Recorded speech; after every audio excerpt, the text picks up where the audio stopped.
My name is Marina Hale, and I'm 34 years old. If you walked into my life on an average Tuesday night, you'd probably think it was the picture of stability. My kitchen counters are clean, the bills pay themselves, and the most rebellious thing I do is eat dessert before dinner when I'm feeling bold. I've always believed that a quiet life was a safe one, predictable, controlled, mine. Or at least I thought it was mine. I met my boyfriend, Ethan Ward, 2.5 years ago at a friend's birthday party. One of those chaotic gatherings where people you barely know hug you like cousins and someone's always shouting for group shots you don't want to be in. Ethan stood out instantly, tall, confident, the kind of guy who made the room tilt subtly toward him. His laugh was warm, his attention flattering. When he asked for my number, something in me softened in a way I should have paid more attention to. A month later, we were dating. A year later, we moved in together. Everything looked fine, good even. At least that's what I kept telling myself. The first disappearing act happened 6 months ago. I call it that now, but at the time it felt like a crisis. He got upset, something minor, like me not replying to a text quickly because I was in a meeting, and suddenly he needed space.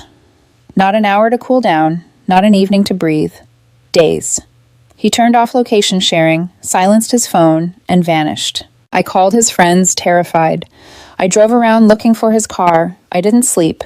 When he reappeared, 3 days later, parking in our driveway like he'd simply run a long errand, he said he'd been in a hotel processing his emotions, like disappearing without a word was therapeutic, even admirable. I was relieved he was safe, but something in my chest ached in confusion. Why couldn't he just tell me he needed space? The second time it happened, I was less scared, more irritated. The third time, something clicked into place. It was a pattern, his pattern. A punishment disguised as introspection. A disappearing act designed to make me chase him, to feel grateful when he returned. Still, I stayed. People don't talk enough about how easy it is to normalize bad behavior when you want badly for something to work. Last Tuesday night, the argument that ended everything wasn't even serious. I told him I'd made weekend plans with 2 friends I hadn't seen in a month. Brunch, a movie, nothing dramatic. He looked up from his phone with that familiar wounded expression. You didn't check with me first. I didn't think I had to, I said gently. You see your friends 3 or 4 times a week. I barely get one night a month. That's different. How? I asked. Explain it to me. Because my friends are important to me. I blinked. And mine aren't important to me? That's not what I said. His voice sharpened, like a blade sliding out of its sheath. You twist everything. God, you're so defensive. Ethan, I said, fighting to keep my voice even.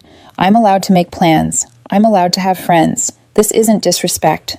But he stood abruptly, grabbing his keys, that tense, practiced posture he used whenever he engineered a crisis. You know what? I can't do this right now. Can't do what? This. You. He exhaled dramatically, like my existence exhausted him. You don't deserve access to me when you're acting like this. I felt something cold crawl up my spine. Acting like what? I asked. I'm literally just trying to have a conversation. No, he snapped. You're being dismissive, disrespectful.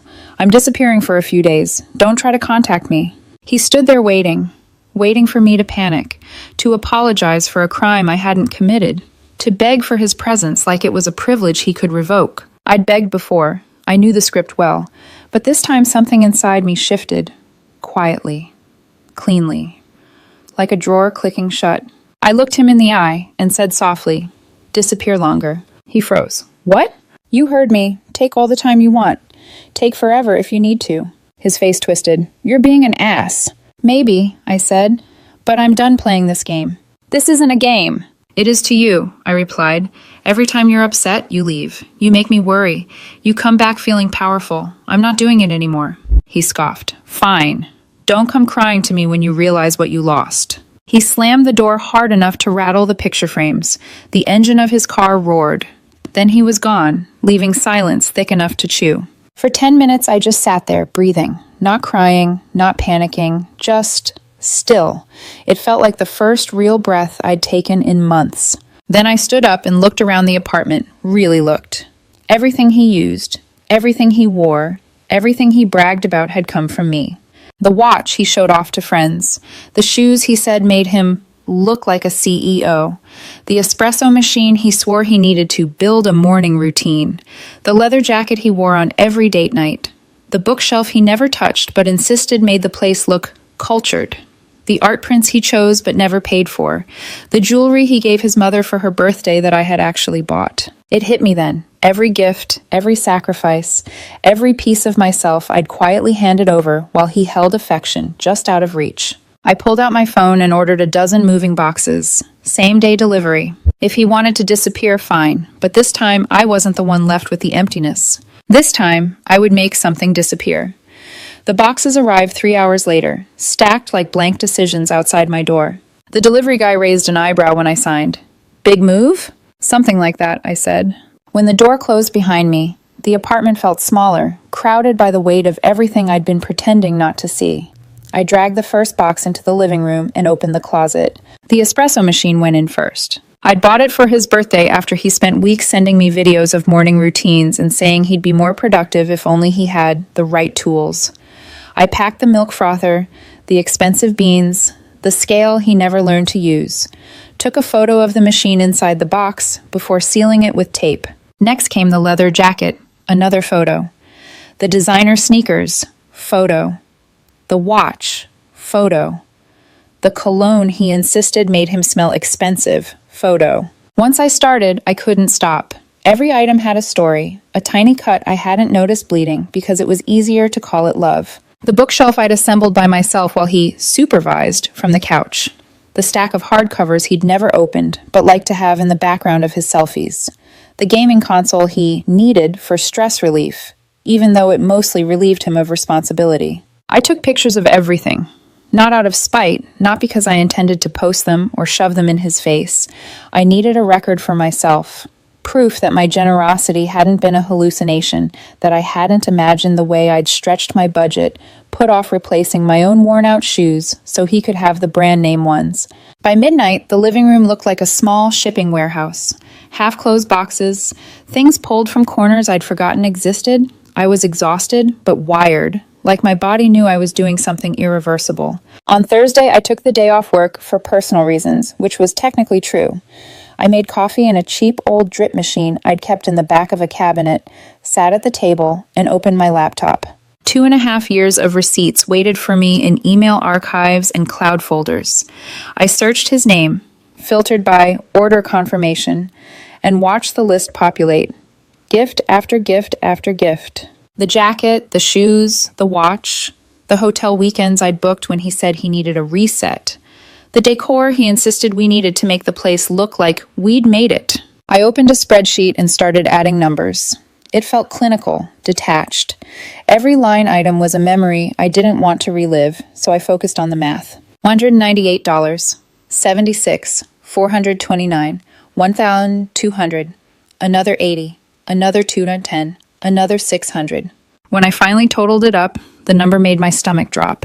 Just over $32,000. I stared at it, fingers hovering uselessly over the keyboard. I wasn't trying to get the money back. This wasn't about reimbursement or retaliation. It was about clarity, about understanding exactly what I'd given to someone who treated me like I should be grateful he tolerated me. The gifts weren't just objects. They were the silent apologies I made for his moods, the band-aids I put over his sulks, the rewards I gave him for simply coming back after punishing me with absence. I closed the laptop, took a deep breath, and went back to packing. By Thursday evening, I had 12 boxes lined up like soldiers along the living room wall, each one labeled with his name, each one taped shut, photographed, documented. There was a strange satisfaction in seeing everything contained like that. A boundary where there had never been one. Friday morning, I called a shipping company. The woman on the phone was cheerful. 12 boxes? All going to the same address? Yes, I said, his parents' house. I hesitated before giving the address. His mother had always liked me. At least I thought she had. She'd call sometimes and thank me for keeping Ethan grounded, as if I were some emotional support system he'd rented. They scheduled a pickup for late morning. 2 men arrived with a dolly and professional efficiency, moving each box out of the apartment as if they were just weight. To me, they were chapters. Anything fragile? One of them asked. Just my patience, I almost said. Out loud, I answered, a few electronics. I've labeled them. They loaded the boxes into the truck while I watched from the doorway, arms folded, heart pounding, in a rhythm that didn't feel scared or hopeful, just done. When they left, the apartment felt eerily empty. Gaps on shelves, blank spaces on walls, a missing hum where the espresso machine used to sit. It should have felt sad. Instead, it felt like exhaling. My phone had been quiet since he'd stormed out. No calls, no texts. Exactly what he always wanted when he disappeared. Silence that made him the center of gravity. By Friday afternoon, that silence finally broke. My phone lit up with his name. Ethan, did you miss me? The irony made me laugh out loud. A small, disbelieving sound. The old version of me knew how this scene went. I would respond with relief. Of course I missed you. I was so worried. Can we talk? I'd apologize for making him feel attacked. I'd promise to communicate better next time, like I hadn't been trying to communicate at all. But that version of me was packing peanuts at the bottom of a box, buried under the weight of my own realization. Instead, I opened the email from the shipping company. 12 tracking numbers stared back at me. I copied them all, one long string of cold logistics, and pasted them into a new message. Me. These are tracking numbers for 12 boxes heading to your parents' house. Everything I've ever bought for you is in them. You said I don't deserve access to you. You're right. I'm withdrawing that access permanently. I hit send, placed the phone face down on the coffee table. My hands were shaking, but not with fear, with adrenaline. The phone buzzed immediately. Once, twice, again. Then it rang. I let it go to voicemail. He called 4 more times over the next 10 minutes, the sound gradually becoming background noise. When the call stopped, the text started. Ethan, what the hell is wrong with you? Ethan, you shipped my stuff to my parents' house? Are you insane? Ethan, we just had a fight. You're overreacting. Ethan, answer me. This is childish. I didn't open them, just watched the notifications stack up at the top of the screen like a tantrum. Then, another notification slid in from a different sender. Shipping company, package 1 of 12 delivered, signed for by M. Ward. His mother. Without thinking too hard, I took a screenshot of the delivery confirmation and sent it to him. Me. First box just arrived. 11 more to go. Have a nice life. This time the call that came wasn't from him. It was from his mother. For a second, I considered letting it ring out, but some old reflex of politeness answered for me. Hello? Marina? Her voice was tight, already frayed. What on earth is going on? Ethan just called me in tears, saying you broke up with him and sent boxes of his things here. I walked slowly toward the now empty stretch of counter where the espresso machine had been. We did break up, and those aren't his things. They're things I bought for him that he won't be needing anymore. This seems very hostile, she said sharply. I don't understand why you're doing this. He said you just had an argument. He needed space to calm down. You know how he is. He processes alone. I leaned against the counter, staring at the blank spot on the wall. I do know how he is. That's exactly the problem. He disappears for days whenever he doesn't get his way. He turns off his phone, cuts contact, then comes back expecting me to be grateful. That's not processing. That's punishment. She went quiet for a moment. When she spoke again, there was a tremor in her voice. He's sensitive. He feels things deeply. He told me you can be intense, that you push him. Did he tell you how many times he's done this? I asked. 6 times in the last 6 months. 6 vanishings, 6 crises he created. 6 times I was supposed to beg. Silence again. Longer, heavier.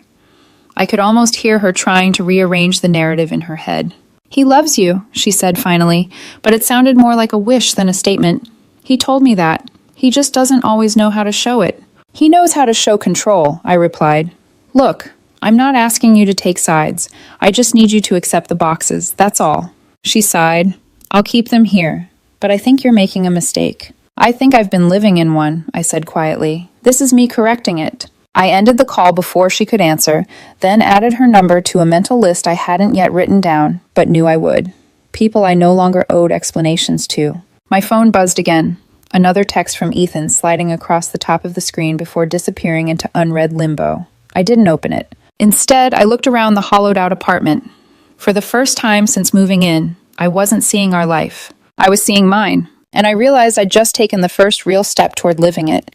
Saturday morning, I woke up to the familiar vibration of my phone, except instead of an alarm, it was 37 unread messages and 12 missed calls, all from Ethan.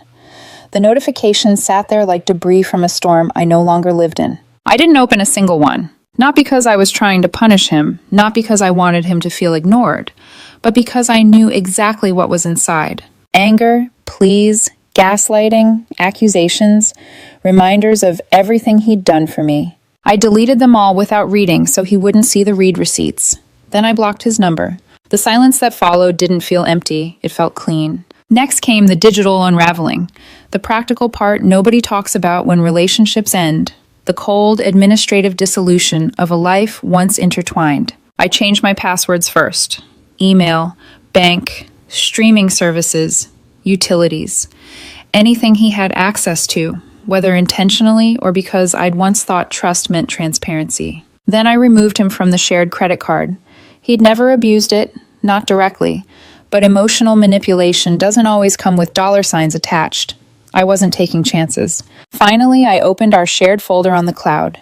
The one full of photos, smiling selfies, vacations, birthdays. I didn't delete them. Not yet. I wasn't ready. But I moved the whole folder into an archive named simply Before. By early afternoon, I'd erased him from every corner of the digital world we'd shared. The physical world was next. Our apartment felt wrong, like it had been staged for a life I pretended we had. The spaces where his gifts had sat now looked like freshly pulled teeth, raw, empty, waiting to heal. I stood in the living room, unsure where to start, until a text popped up from my best friend. "I'm coming over, don't argue." She arrived 20 minutes later, carrying takeout and her own toolbox, which she brandished like a weapon. "Right," she said, stepping inside and surveying the stripped-down place. "Let's remove every trace of him before sundown." We disassembled the ornate bookshelf he'd insisted on. Too big, too heavy, too much. I replaced it with a simple one I chose myself. Pale wood, clean lines, light, airy. The opposite of his taste. She helped me move the couch to the other wall, shift the rug, place plants in corners he'd claimed made the room feel cluttered. For once, the apartment slowly began to look like it belonged to me. "How are you feeling?" she asked while tightening a screw. I thought about it. "Honestly, free." She nodded. "Yeah, that tracks." I sat on the floor, legs crossed, feeling the cavernous relief of a space finally expanding around me instead of closing in. "I didn't realize how much energy I was using just anticipating him," I said. "Managing his emotion swings, second-guessing every word." "You were basically doing unpaid emotional labor for a grown man," she said bluntly. I huffed a tired laugh. That's one way to put it. By evening, we'd reassembled the living room, ordered pizza, and collapsed on opposite ends of the couch. My couch now, not the one he used to judge as not stylish enough. For the first time, the place felt mine. Then my email dinged. "Ethan. Subject. We need to talk." I didn't open it. Just pressed delete. It felt like dropping a pebble down a deep well and hearing no echo. Sunday morning, his best friend called me. I stared at the screen for 3 rings before answering. "Hey," she said, "so he's really upset." "I'm sure he is." "That's all you have to say?" she snapped. "What would you like me to say?" I replied calmly. "He told me I didn't deserve access to him, so I removed it."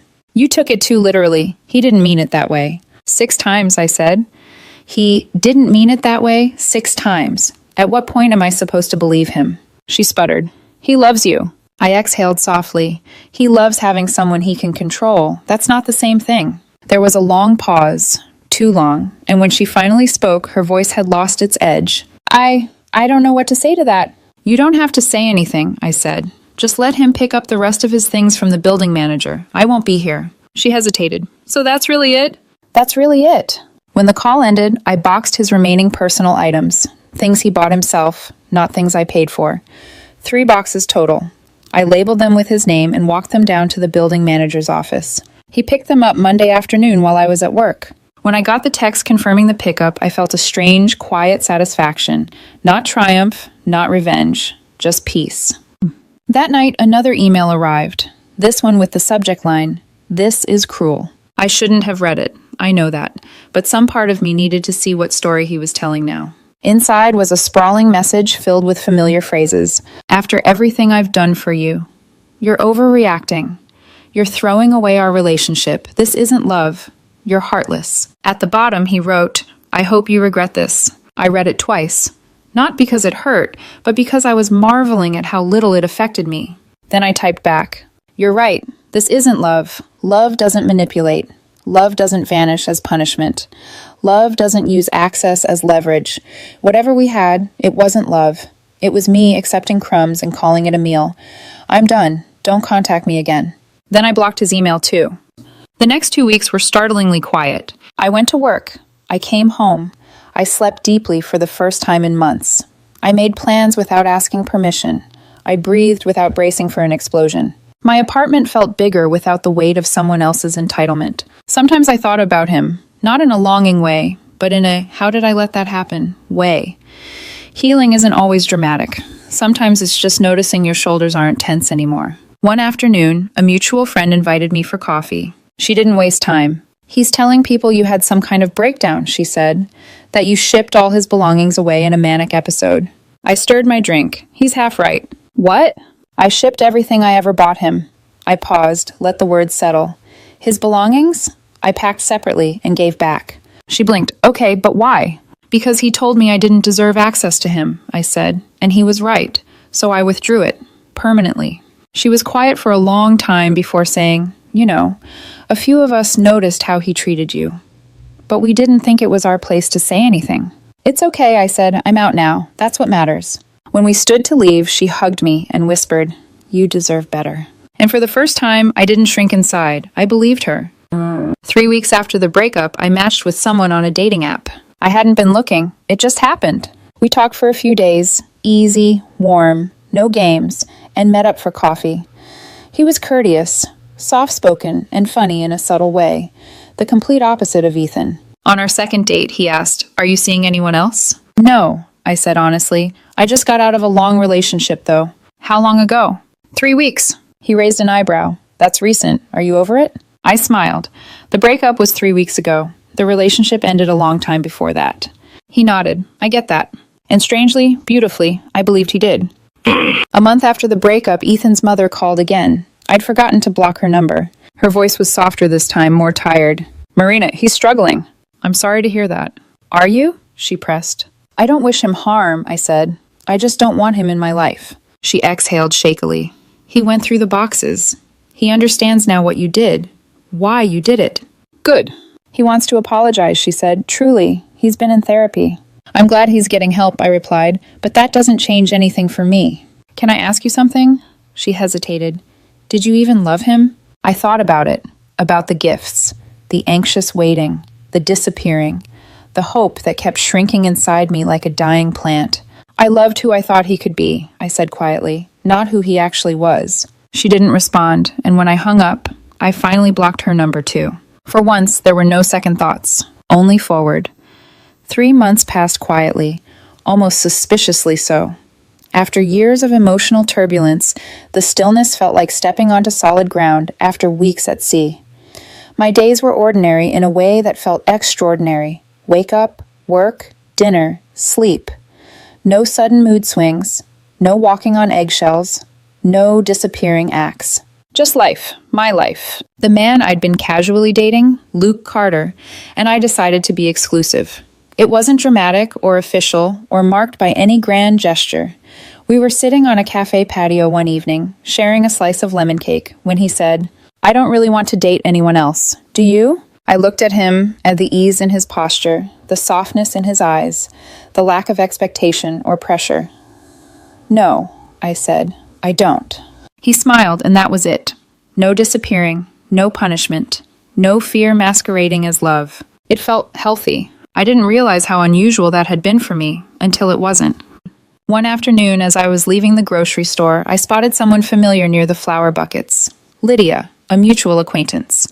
The kind of person who always seemed to know everyone's business. Oh, Marina, she said, waving me over. I've been meaning to talk to you. I braced internally. Conversations that start like that never lead somewhere fun. It's about Ethan, she said. I know, you're done with him. I'm not trying to drag you back in. But I thought you should know what he's been saying. I sighed. Let me guess. I'm unstable, dramatic, had a breakdown? She blinked. Okay, so you did hear. I gave a small shrug. People rewrite things when they're hurting. Yeah, but... She hesitated. There's something else. The tightness in her voice made me look up. He's been telling people you controlled him, she said quietly, that you were clingy, that you'd freak out whenever he took space. That's why he disappeared, according to him, because you were suffocating him. I actually laughed, sharp and disbelieving. Me? Controlling? I didn't believe him, she said quickly. None of us did, but... Her gaze flicked over my shoulder. Someone wants to talk to you. I turned. A woman was standing a few feet away, hesitant but determined. Tall, brunette, maybe early 30s. Her expression was too heavy to be casual. Lydia lowered her voice. That's Emily Rowan. The name hit me like a cold draft. Ethan's ex-girlfriend. The one he always described as toxic, unstable, emotionally demanding. The woman he claimed made him afraid of closeness. The villain in every story he told me. Emily walked toward me with the careful steps of someone who wasn't sure if she was approaching a friend or a fire. Can we talk? She asked softly, just for a moment. I nodded. She took a breath, long, steadying, as though she'd practiced this. I'm not here to cause problems, she began. But I heard what happened. The disappearing, the guilt, the way he twisted things, and I thought you deserved to know something. My pulse quickened. Okay. Her eyes filled with something like pity. You're not the first person he's done this to. A quiet stillness filled the space between us. She continued, voice trembling slightly. When he and I were together, he used to vanish too, for days. No texts, no explanations. Then he'd come back and say it was my fault, that I pushed him away, that I was overwhelming, that I needed him too much. My stomach flipped. It was the same script, same emotional choreography, like he'd rehearsed it on her before performing it on me. And the whole time, she whispered, he was messaging me during your relationship. I froze. What? She nodded miserably. Not romantically, although he tried to flirt a few times. Mostly he wanted sympathy. He told me you were unstable, overly emotional, difficult. He used me as a sounding board, like I was, I don't know, his emotional storage room. Anger rose in me, not hot, but cold, grounded. The kind of anger born from clarity rather than rage. Emily wasn't done. A few months before you broke up, he asked to meet me. She swallowed. I said no, but he told me he might leave you because you were too much, that he needed someone who understood him better. My breath caught. He said I was too much? She nodded. I absorbed that. The irony was suffocating. The man who vanished for days because I asked one clarifying question. The man who punished me with silence because I made brunch plans. The man who weaponized emotional deprivation. Thought I was too much. Emily touched my arm gently. I just wanted you to know you're not crazy, and you're not alone. He does this to women who care about him. He did it to me. He did it to you. And if he doesn't get help, he'll probably do it to the next one. There was no bitterness in her voice, only exhaustion. Thank you, I said quietly. Really? She nodded, offered a sad smile, and stepped away. Lydia let out a breath. Well, that was a lot. A lot, I repeated numbly. But underneath the shock, something else bloomed. Relief, validation, closure sharper than any apology he could ever deliver. Everything finally made sense.